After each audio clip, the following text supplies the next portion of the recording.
පුතා 10 වසරේ ළමයිට මෙන්න මේ වගේ ගණන් තියෙනවා ඔයාලගේ ද්විපද ප්‍රකාශන කියන පාඩමේදී.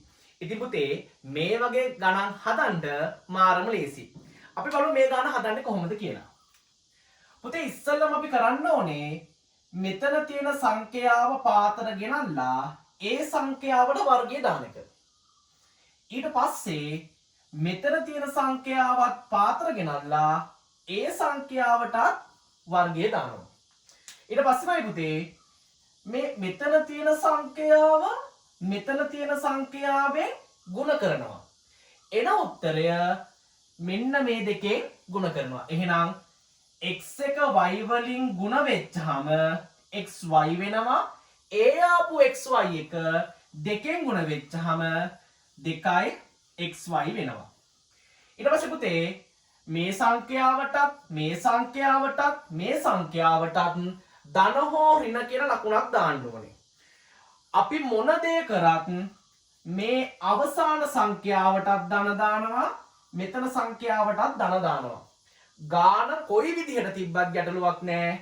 අවසාන සංඛ්‍යාවටත් මේ පළවෙනි සංඛ්‍යාවටත් අපි ධන දානවා. ඊට පස්සේයි පුතේ මෙන්න මේ මැද සංඛ්‍යාවට ධන වෙන්නත් පුළුවන් ඍණ වෙන්නත් පුළුවන්.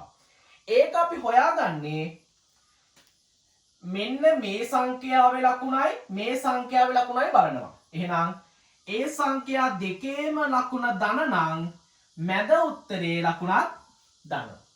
ඒ වගේම තමයි පුතේ මේ සංඛ්‍යාවෙයි මේ සංඛ්‍යාවෙයි ඒ සංඛ්‍යා දෙකේම ලකුණ ඍණ නම් මැද උත්තරේ ලකුණත් ධන. එහෙනම් දෙකම ඍණ නම් මැද එකේ ලකුණත් ධන. එකක් ධන වෙලා එකක් ඍණ වුණොත් එහෙනම් මේක හෝ මේක ධන වෙලා අනිත් එක ඍණ වුණොත් මැද එකේ ලකුණ ඍණ වෙනවා. එහෙනම් බලන්න මේ දෙකම ධන එහෙනම් මැද එකේ ලකුණත් ධන. එතකොට මෙන්න මේකේ ලකුණ විතරයි අපි මේ විදිහට හොයාගන්නේ. අවසාන සංඛ්‍යාවේ පළවෙනි සංඛ්‍යාවේ ලකුණ මොන දේ කරත් ධන විතරමයි. හරි. අපි මේ වගේ තව ගානක් හදමු. අපි ගමු බලන්න මේ වගේ එකක්. x ඍණ 2 ඒකේ වර්ගය. දැන් අපි මේ ගාන හදන්නේ මෙන්න මේ විදිහට. x කියන එක පාතර ගෙනල්ලා වර්ගය දැම්මා. 2 කියන එකත් පාතර ගෙනල්ලා වර්ගය දානවා. ඊට පස්සේ x එක දෙකෙන් ගුණ වෙච්චහම 2x වෙනවා.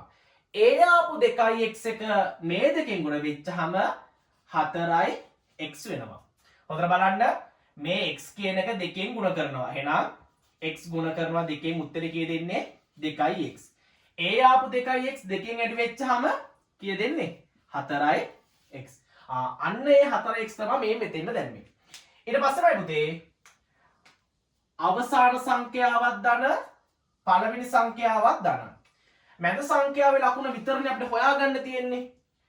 එකක් ධන වෙලා එකක් ඍණ නම් බලන්න එකක් ධන වෙලා එකක් ඍණ නම් මැද එකාගේ ලකුණ අනිවාර්යෙන්ම ඍණ. ඊට පස්සේ පුතේ බලා ගන්න ඕනේ විශේෂම දෙයක් තමයි මෙන්න මේ ඉලක්කමකට වර්ගයක් දැම්මොත් අපි මේක තව දුරටත් සුළු කරනවා. ඒ කියන්නේ දෙකේ දෙවනි බලය කියලා අපි තියන්නේ නැහැ සාමාන්‍යයෙන්. එහෙනම් අපි මේක තව දුරටත් සුළු කරනවා. ධන x වර්ගය මේක පාතර ගෙනාවා ඍණ 4x. මේකත් පාතර ගෙනාවා. දෙකේ වර්ගය කියන්නේ පුතේ දෙක ගුණ කිරීම 2. එහෙනම් උත්තරේ කීයද? 4යි. එහෙනම් ධන 4යි. මෙන්න මේ විදිහට තමයි මේ වගේ ගණන් අපි සුළු කරන්නේ.